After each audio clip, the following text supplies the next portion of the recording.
আমি তৃষা কাটসিনের নতুন এপিসোড নিয়ে এলাম আপনাদের কাছে।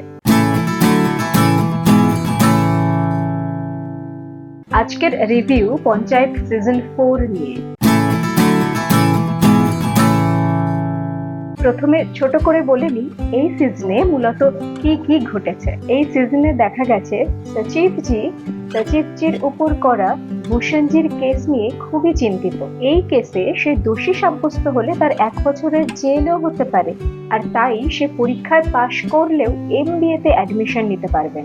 মোট কথা, কেরিয়ারের স্বপ্ন জলাঞ্জলি যেতে পারে। এদিকে প্রধানজি এবং মঞ্জু দেবী, আর ওদিকে ভূষণ মানে বনরাকাস ও ক্রান্তি দেবী জোর কদমে ইলেকশন জেতার জন্য প্রাণপাত প্রচেষ্টা করে চলেছে। এইসব ডামাডোলের মধ্যে সচিবজি আর রিঙ্কির প্রেমও আছে। এই সব নিয়েই পঞ্চায়েত সিজন 4। এবার আসা যাক রিভিউতে।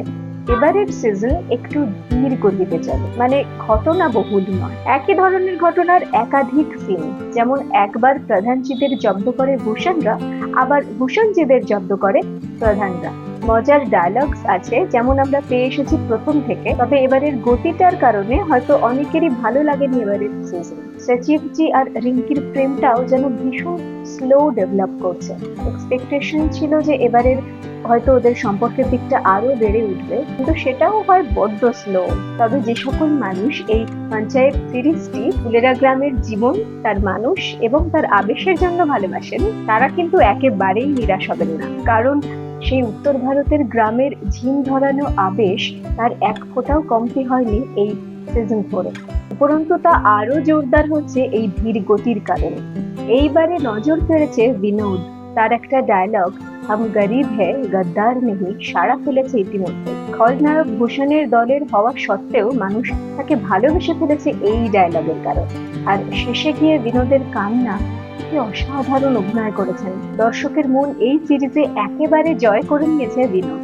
বাকিদের অভিনয়ও খুব ভালো, যেমন দেখে এসেছি এতগুলো সিজনে, কিন্তু ঘটনার রকম ফেরের অভাবে তা একঘেয়ে লাগতে পারে কিছু দর্শকের। এবারের সিজন স্লো হলেও একেবারে শেষে ভূষণ ও ক্রান্তি দেবীদের রাজনৈতিক জয় খুবই আনপ্রেডিক্টেবল ছিল, আর অখুশিও করেছে হয়তো আমাদের অনেককেই।